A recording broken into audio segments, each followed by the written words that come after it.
बिस्मिल्लाहिर्रहमानिर्रहीम। नाज़रीन अस्सलाम वालेकुम, मैं हूँ इमरान वसीम। नाज़रीन, आज 15 अगस्त है, दिन है पीर का और साल 2022। नाज़रीन, इस व्लॉग में 4 अहम ख़बरों पर आप नाज़रीन के साथ गुफ्तगू करेंगे। लेकिन सबसे पहले आप तमाम दोस्तों से, भाइयों से, बहनों से और बुज़ुर्गों से ये दरख्वास्त करेंगे कि चैनल को सब्सक्राइब कर लें और बेल आइकॉन का बटन भी ज़रूर प्रेस करें। तो नाज़रीन, आज की पहली खबर से प्रोग्राम का बाकायदा आगाज़ करते हैं और शहबाज गिल के मामले से जुड़ी 2 अहम ख़बरों की तफसीलात आपकी खिदमत में पेश करते हैं। एक तो नाज़रीन, जो हफ्ते के रोज़ शहबाज गिल की जानिब से ज़मानत की दरख्वास्त शहर इक़्तिदार की मकामी अदालत में दायर की गई। आज नाज़रीन 9 बजे के बाद इस ज़मानत की दरख्वास्त पर जज ज़ेबा चौधरी साहबा की अदालत में बाकायदा समाअत का आगाज़ हुआ। तो नाज़रीन, सरकार के वकील की जानिब से अदालत से ये कहा गया कि इस केस में राजा रिजवान अब्बासी पेश होंगे,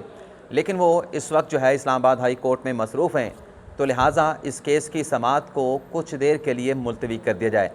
तो सरकार के वकील की इस्तदा पर यह जो ज़मानत का मुकदमा था, इसकी जो समाअत है वो पौने 11 बजे तक जो है वो मुलतवी कर दी गई। इसी दौरान नाज़रीन, जो सरकार ने हुकूमत की जानिब से शहबाज गिल के मज़ीद फ़िज़िकल रिमांड की दरख्वास्त इस्लामाबाद हाई कोर्ट में दायर की थी, उस दरख्वास्त पर नाज़रीन कायम मकाम चीफ जस्टिस आमिर फ़ारूक की अदालत में समाअत का आगाज़ हो गया। और इस केस में नाज़रीन हुकूमत की जानिब से एक तो एडवोकेट जनरल इस्लामाबाद पेश हुए और दूसरे राजा रिजवान अब्बासी पेश हुए। इस केस की नाज़रीन जब समाअत का आगाज़ हुआ तो एडवोकेट जनरल इस्लामाबाद की जानिब से अदालत से ये कहा गया, क्योंकि अदालत ने सवाल पूछा कि जो फ़िज़िकल रिमांड है शहबाज गिल का वो भी ख़त्म हो चुका है और जो आपकी रिवीजन की दरख्वास्त थी वो भी डिस्ट्रिक्ट एंड सेशन जज की जानिब से मुस्तरद कर दी गई है। तो एक तो आप ये बताएं कि ये दरख्वास्त काबिल समाअत कैसे है, और दूसरा आपको शहबाज गिल का फ़िज़िकल रिमांड क्यों चाहिए। तो एडवोकेट जनरल इस्लामाबाद जहांगीर जदून की जानिब से अदालत में ये कहा गया कि शहबाज गिल ने एक टेलीविज़न बुलेटिन के दौरान जो है वो मुतनाज़ा स्टेटमेंट दिया, जिसमें इदारों को टारगेट किया गया और उस बयान के ऊपर मुतल्लिका इदारों ने नोटिस लिया है और शहबाज गिल के ख़िलाफ़ मुकदमे का इंदराज किया गया है। और अदालत के सवाल का जवाब ये दिया गया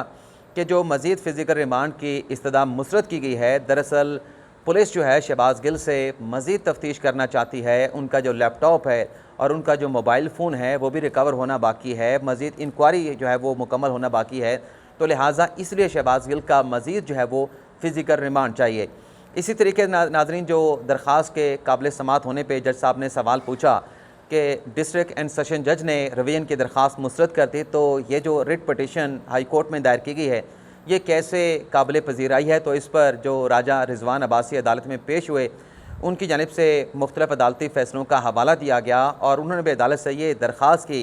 कि शहबाज गिल का तफ्तीश मुकम्मल करने के लिए मज़ीद जो है वो फ़िज़िकल रिमांड देना इंतहाई ज़रूरी है। इसके बाद नाज़रीन, जज साहब की जानिब से सरकार की इस दरख्वास्त के ऊपर कल के रोज़ के लिए शहबाज गिल को नोटिस जारी कर दिया गया है। अब ज़ाहिर सी बात है कि शहबाज गिल तो पुलिस की हिरासत में हैं, हवालात में मौजूद हैं,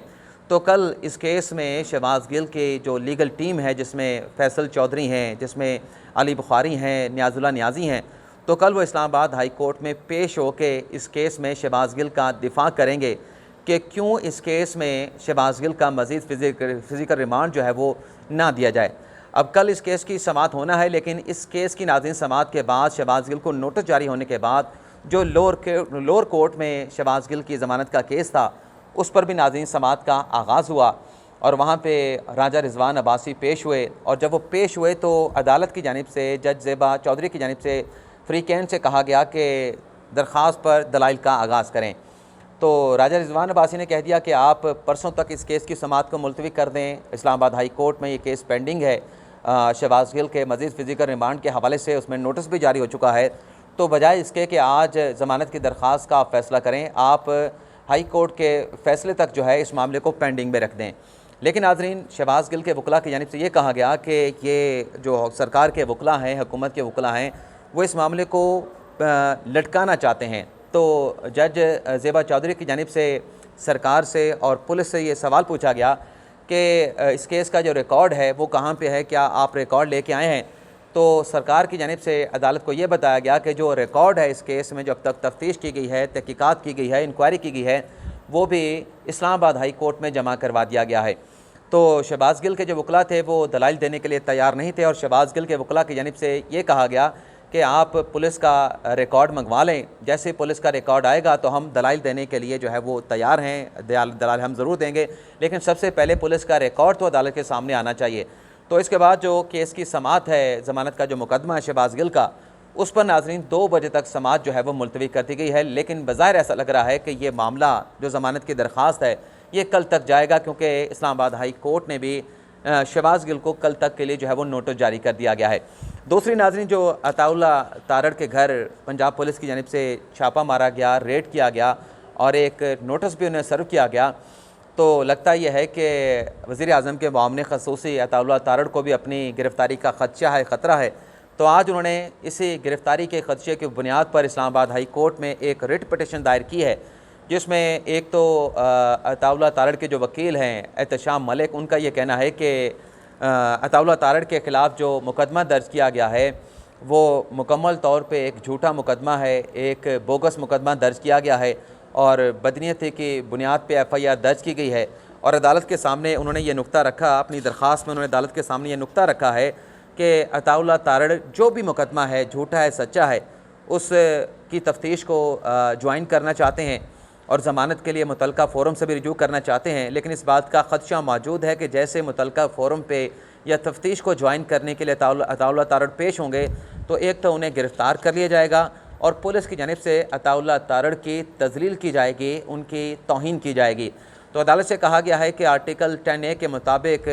फेयर ट्रायल का हर मुल्ज़म का हक़ होता है। तो इस केस में अताउल्लाह तारड़ को ज़मानत दी जाए, अबूरी हिफाजती ज़मानत दी जाए, ताकि वो लाहौर की जो मुतलका अदालत है वहाँ से ज़मानत भी हासिल कर सकें और जो FIR दर्ज की गई है उस FIR में शामिल तफ्तीश भी हो सकें। इस केस को भी नाज़रीन आज समालत के लिए मुकर्रर कर दिया गया है और मोस्ट प्रॉबेबली जो कायम मकाम चीफ जस्टिस हैं आमिर फ़ारूक, उन्हीं की अदालत में इस केस की समाअत होना है और गालिब इम्कान मौजूद है, 99.9% चांस मौजूद है कि इस केस में अताउल्लाह तारड़ की हिफाजती ज़मानत को एक्सेप्ट कर लिया जाएगा। क्योंकि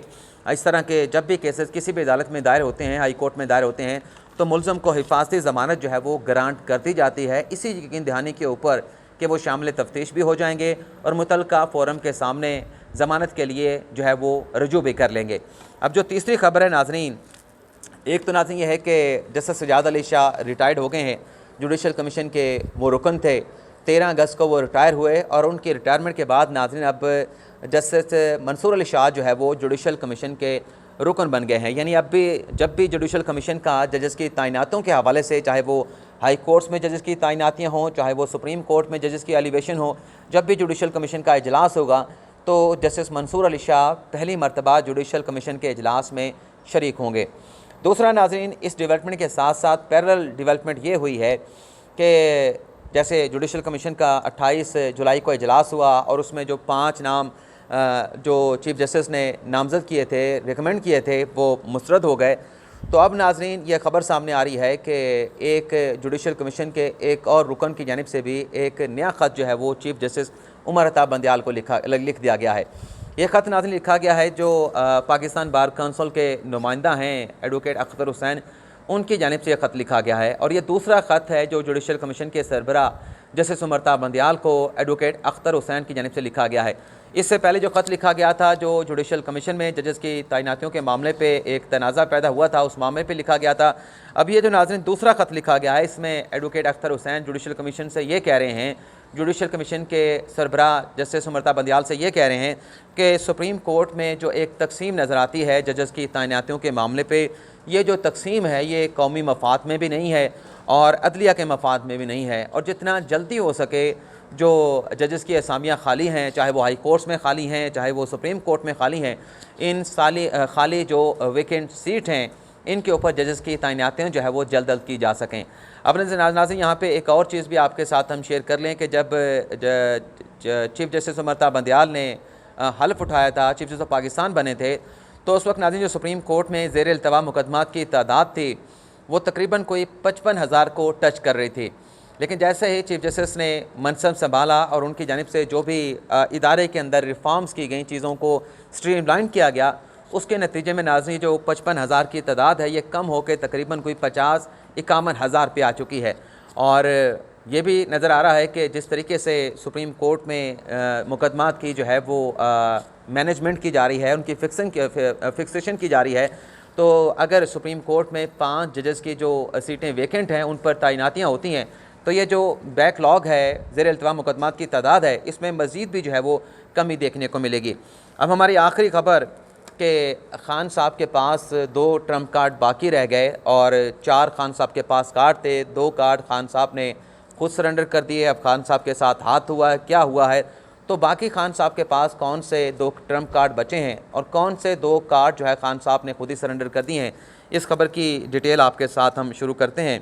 एक तो नाज़रीन खान साहब के 4 कार्ड्स थे। एक तो जो वो अमरीकी साजिश का बयानिया खान साहब ने बनाया और फिर खान साहब ने जो न्यूट्रल के हवाले से बयानिया बनाया, और तीसरा खान साहब का कार्ड था चीफ़ इलेक्शन कमीशन को जिस तरीके से वो क्रिटिसाइज़ करते थे, और चौथा कार्ड हुकूमत के ख़िलाफ़ था, हुकूमत का इमरान खान का जो उनके ख़िलाफ़ खान साहब जो है वो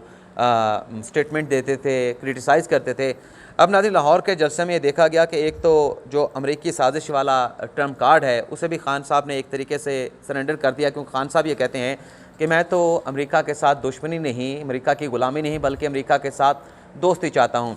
अब खान साहब का ये जो बयानिया था कि अमेरिका ने मेरी साजिश को, अपने साजिश के ज़रिए मेरी हुकूमत को गिराया है, तो उस मुल्क के साथ कैसे खान साहब की दोस्ती हो सकती है। एक सवाल है कि जिसने आपकी पीठ के पीछे छुरा घोंपा हो, आपकी हुकूमत को गिराया हो, तो आप उसके साथ कैसे दोस्ती कर सकते हैं। लेकिन नाज़रीन जिस तरीके से पिछले कुछ हफ़्तों में डेवलपमेंट हुई हैं कि वज़ीर-ए-आला खैबर पख्तूनख्वा के साथ अमरीकी सफ़ीर की मुलाकात हुई और फिर पंजाब के वज़ीर-ए-आला चौधरी परवेज़ इलाही के साथ अमरीकी कौंसल जनरल की मुलाकात हुई, तो उसके बाद कुछ चीज़ों में तब्दीली देखने को मिली है और ख़ान साहब आहिस्ता आहिस्ता इस कार्ड को सरेंडर कर रहे हैं कि हम दोस्ती चाहते हैं, दुश्मनी नहीं चाहते। और दूसरा नाज़रीन खान साहब ने जो अपना एक और कार्ड सरेंडर कर दिया है, जो न्यूट्रल को अपने तकरीरों में खिताबात में मुखातिब करते थे, कभी मीर जाफ़र, कभी मीर सादिक और कभी न्यूट्रल को जानवर कह के मुखातिब करना, तो लाहौर के जलसे में हमने देखा कि खान साहब उसी न्यूट्रल की यानी इस्टेब्लिशमेंट की तारीफ़ें कर रहे थे और कह रहे थे कि नागुज़ीर है इस्टेब्लिशमेंट पाकिस्तान की बका के लिए, पाकिस्तान की सालमियत के लिए और पाकिस्तान की खुद मुख्तारी के लिए सालमियत है। तो ये जो खान साहब के मौक़िफ़ में एक तब्दीली आई है, उससे ये जो 2 कार्ड हैं वो तो सरेंडर हो गए हैं, तो अब 2 कार्ड खान साहब के पास बाकी हैं। एक चीफ़ इलेक्शन कमीशन को जिस तरीके से खान साहब क्रिटिसाइज़ करते हैं, तो आइंदा आने वाले दिनों में भी खान साहब चीफ़ इलेक्शन कमीशनर को क्रिटिसाइज़ करते रहेंगे, उन्हें टारगेट करते रहेंगे, और हुकूमत के हवाले से भी खान साहब अपना जो बयानिया है उसको उसी शद्दोमत के साथ जो है वो जारी रखेंगे। तो अब देखते हैं कि खान साहब ने मुल्क भर में जलसों का ऐलान कर दिया है, और ये जो जलसे किए जा रहे हैं इसकी एक वजह तो ये है कि खान साहब दोबारा से